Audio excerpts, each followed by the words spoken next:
Welcome back, everyone. Today we got another interview. Today we have Temple Safety Andreas Keaton. How are you doing, man? I'm doing good, man. Just training, working out, There you trying to go. prepare, get myself ready for the next step. Yes, sir. So we want to start very beginning. We want to ask you, when did you start playing football? What kind of gave you that love for the game? I'd probably say when I was younger, I'm pretty sure you know what Pee Wee ball is and Little League ball is. My dad was a coach, and I was like a toddler at the time, probably 3, 4 years old. And I used to see him, he used to coach, and I used to see him blowing a whistle, making his players, like go through drills and stuff. And I always used to like it because I wasn't doing nothing, but I was just like a little guy running around. And just after that, like it just made me just want to jump into it. So I would probably say a lot of props to my dad. So was this something it grew over time, the love for the game, or was it the first time you strapped on that helmet and shoulder pads? You were meant to be. Uh, I think my love for the game started fairly, very early. No other sport was just me. Like I just didn't rock out like I did like with football, but I think my love started very early. Just being around the game at a young age is kind of like ingrained in you almost. So Right. that's how I think of it. So you're talking about you didn't have very many, very much passion for other sports. Were you a dual sport athlete in high school, multi-sport? Did you play any sports all the way through high school?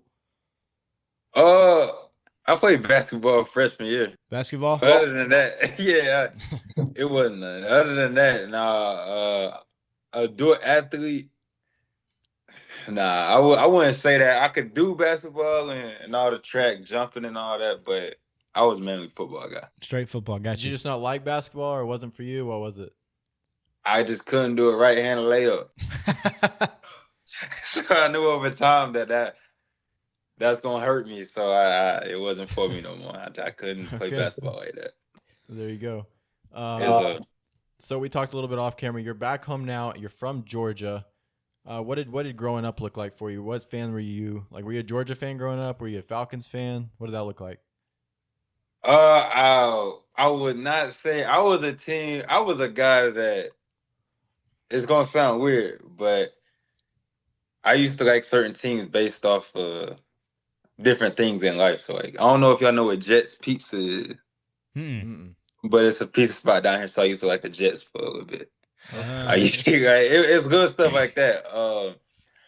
There's one team, the Cowboys. They used to do a dance, so I used to like the Cowboys for a little bit. It was like it was like one of those things. Like Pittsburgh, my dad was Pittsburgh, so I used to like Pittsburgh. Like it was just like I bounced like bandwagon. You want to talk about that conversation? Throw me in there. I never really had like a true stick with team. Just be like I used to like all ball, and I feel like everybody was talented, so I just used to watch and love just watching it. Did you have any favorite players growing up? Yeah, yes, I do. As right now, I'll probably say I'm still growing up. So I'll probably say Minka Fitzpatrick is one currently Okay. right now. Brian Dawkins, definitely. Those two right there, really, I like the way they play the game and what they bring to the game. Absolutely. So would you say those are kind of the guys that you're trying to emulate your game after, or are you kind of trying to emulate your game after somebody else, even though they're not your favorite player? I do really like Minka Fitzpatrick's game a lot. Uh, the game back then was played a little different with Brian Dawkins, and I know Right. half the stuff you might get penalized on nowadays, but so it is a little different. But Minka Fitzpatrick, I do like how he plays the game and how he maneuvers. I like Xavier McKinney a lot too. So those two guys, I really like watching, just see how they dissect the game. I got you. Absolutely. Give me your favorite thing about those guys. We know you emulate the game when you bring the hat. You know you got that going for you. Anything else in specific with them?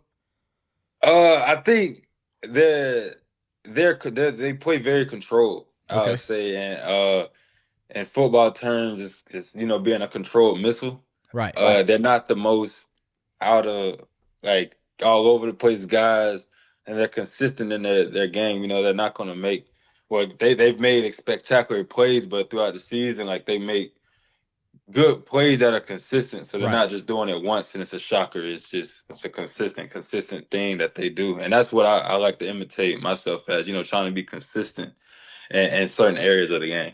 Got you. That's Yes, great. sir. That's great. Coming out of high school, you had offers you've had quite a few offers. Jackson State, Western Carolina, Bryant, Eastern Kentucky were a couple. Then you committed to Western Carolina. What was the decision there? So I was actually in Mm-hmm. the COVID year, so I wasn't able to go on no visits, no recruiting. Like it was no camps for me to go to. No coaches could see me. I could see no coaches. So at the time, it wasn't tough because I was thankful for God to still have opportunities through this.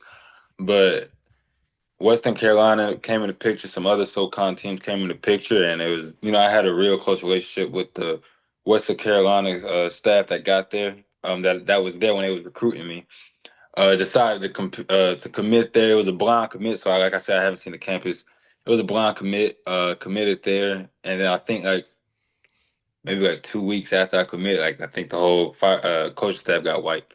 Brought new coaching staff in, and I guess I impressed the coaching staff good enough to kind of stay around and stay on the team. So that's kind of how that process went in the recruiting process.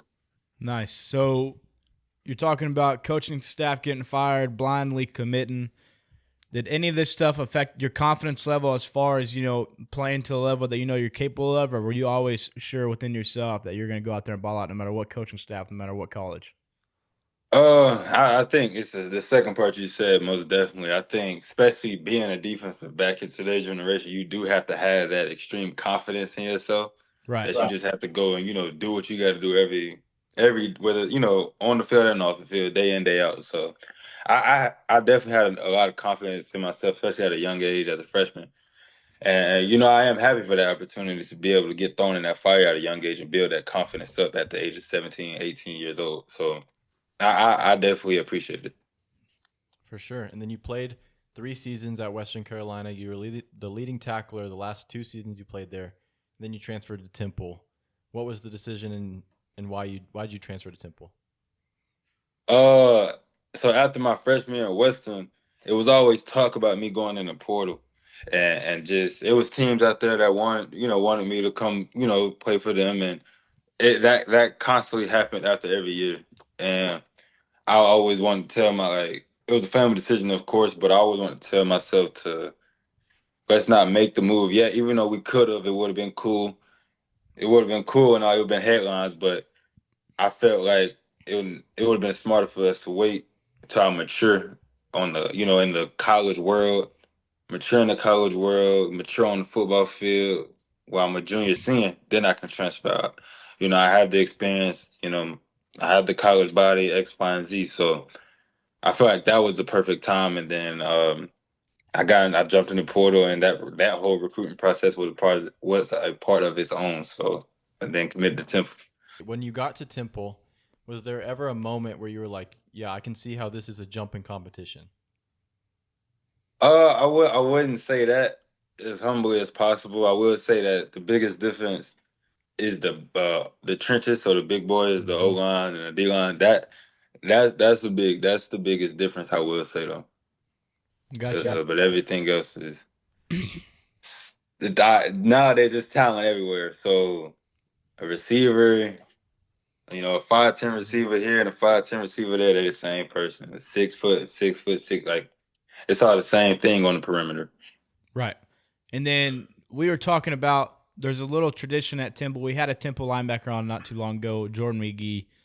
So the tradition there we are aware of is that a single digit number means you're a leader, you're a captain, you're one of the dudes on the field. And so you got that before you even played a snap for them. Is that correct? You got a single digit? Yes, sir. So did they talk to you about that as far as their confidence level in you, or was it something that you kind of gradually went on even though you didn't hit the field yet? Uh, it's like a whole process to it. Huh? I guess like you gotta basically like you said, you gotta lead and just do right things and bring people along with you. If you at a higher level than what I just said.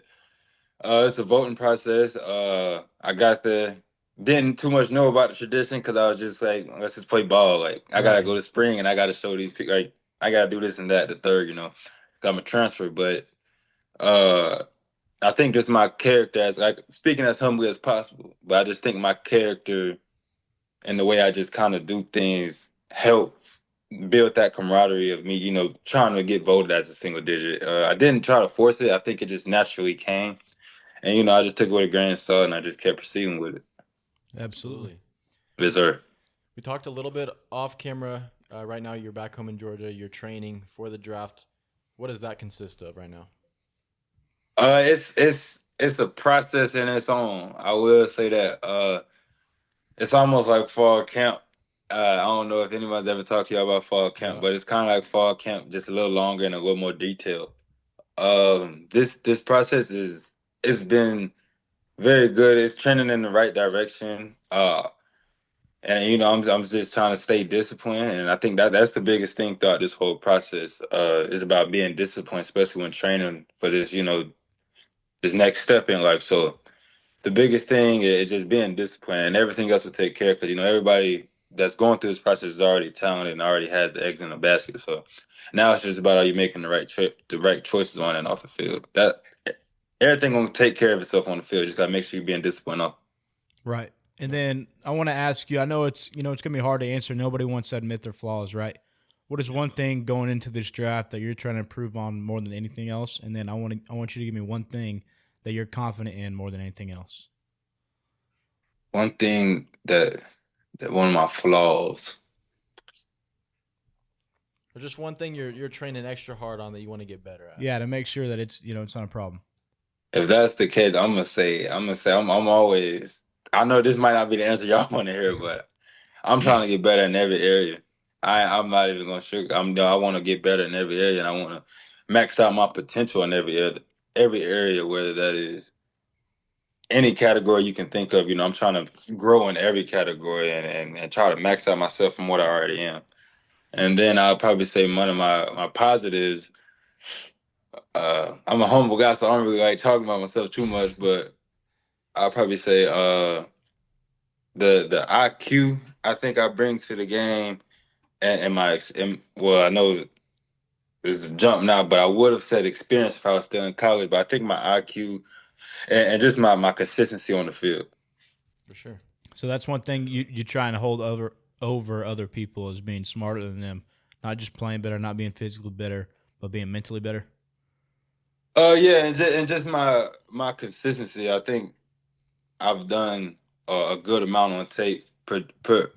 What's the word? Productivity over a short, long period of time. That's kind of put me in this position to be able to exceed, you know, and do the things that I'm doing right now. So I'll probably say my IQ and just my how consistent I am with my productivity. Gotcha. Absolutely. Yes, sir. Are you training by yourself? Are you working with teammates? Working with other players? Oh yes, I'm training with another group of players that are working up at EXOs doing the same thing I'm doing actually. Have you been in contact with any? Do you have an agent? Is a You do. Have you been in contact with any teams, any representatives yet? uh I can't give the answer Okay. if I have, but my agents they're doing. I'm just gonna say they're doing their due diligence. They're doing a great job with what they're doing. But Okay. I can't give no, you know. Hey, we get it. We Yeah. get it. Don't worry about it. We get it. Couple more questions for you. We want to know throughout your college career, who's the hardest receiver or quarterback, just hardest player that you saw that was the most gifted, most talented, playing against him? Who's the hardest player you played against? Gave you the most trouble. It gave us the most trouble. It's been it's who played first game. Well, I know one game Utah State dude named Jalen Royals. He Receiver. gave our team some trouble. He's a receiver. Yeah. Uh, great. He's pretty talented athlete. I'll say that. So I'll probably say him. Um, and then I'm a big fan of Jalen Royals. Yeah, I was So about to say we were just talking about it. We were just watching some film on him. oh yeah, Jalen Rose. Yeah, I'll probably say him. He's a great for sure. a great athlete. So I'll probably say him. Just a couple more questions. This is kind of off topic of what we've been talking about. These are just random questions we get from Twitter, Instagram, people that like to ask our interviews. But how would you describe the locker room at Temple with your teammates, your relationship with those guys? The football locker room is football locker room. You know, Yeah. it's broken up. You know, at the end of the day, everybody's a team. Everybody got their own, guys they like to hang out with and guys they like to associate with. But at the end of the day, it's a team, and it's a. I think you can't have a successful brotherhood without a good locker room. Right. So I think a locker room, that's where the toughest moments are. After a hard workout or after a hard meeting with coaches, everybody comes back in there, and then that's where the emotions, the feelings are. So I think our locker room was very in detail, and it was very good. Everybody had each on each other's backs, and in the locker room, everybody was kind of there for each other, and I think that alone builds its own camaraderie on the team, and kind of helps build that brotherhood tradition. Another question. What did you think about that Bills Chiefs game? Well, the Bills can't find a way against the Chiefs. They can't find a way. I feel bad for Josh Allen, but. Hey, did he have that first down though? I mean, I thought the ball was over the line of scrimmage, but I mean, I thought I saw it, but I guess he didn't. You know how that goes. All right. Yes, sir. I know you played in a pretty good stadium there at Temple, a pro stadium. But besides that one, what other place did you like to travel to the most? What was the most fun away game you had? And you talking about my college career? Right. Right. I'd probably say I like the UTSA game. Yeah. Okay. The Temple versus UTSA. I know that's kind of surprising. Of course, you could throw Oklahoma in there and all that. Oh, I played Oklahoma there, like one of my first freshman games. So that was, of course, exciting. Mm-hmm. 18, running around trying to figure out, it Yeah. was a good experience. But I really like that UTSA environment. I really like that. That's a good answer. That's a good answer. Is a All right. One of our last questions. You stop at a gas station. We want to know your go-to snack that you pick up. Maybe you get a snack and a drink, but what is it for you? So if we go on the racetrack, right, I'll probably get some Twix Okay. and chocolate glazed donut and a lemon Gatorade. I know I Okay. don't sound healthy, but that's on a off season after that's yeah that's That's what I that's would a do. cheat day But for you. We'll so it summarize it don't like sound the that. healthiest. That's a cheat day for you. Okay. And our last question for you: do you have a pregame ritual? Are you superstitious at all? Do you ever have to do something before every single game? I'll probably say talk to my mom. I usually talk to my mom when I run around the field. Okay. That's the call her up and just talk to her just to take deep Yeah. breaths, just relax, have a normal conversation. That's probably my pregame ritual.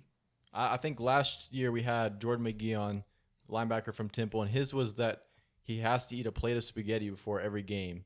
Is there anything that you know from any of your teammates that is as weird as that or on par with something like that? He's played spaghetti. That's wild. No, nah, I couldn't tell you, no, because I really don't be seeing. I've heard some people eat like hot wings, but I don't know if that's up there with. Yeah. Yeah, I know it's wild, but uh, yeah, that's probably the only thing I've heard someone eat hot wings. But other than that, nah. That has to be like a psychotic defense lineman or something eating the wings before the He game. a ball player. He a ball player, That's but funny. All right. I Well, hadn't heard that. man, we appreciated you coming on. Maybe down the line we can get you back on. But I think this was a great one, huh, Dave? Absolutely, man. I just want to let you know, man, we're rooting for you the whole way. We're looking to see a successful career out of you. And again, I just want to say thank you for coming on. It's been a pleasure, man. Thank y'all too. I appreciate y'all. Yes, sir. Absolutely.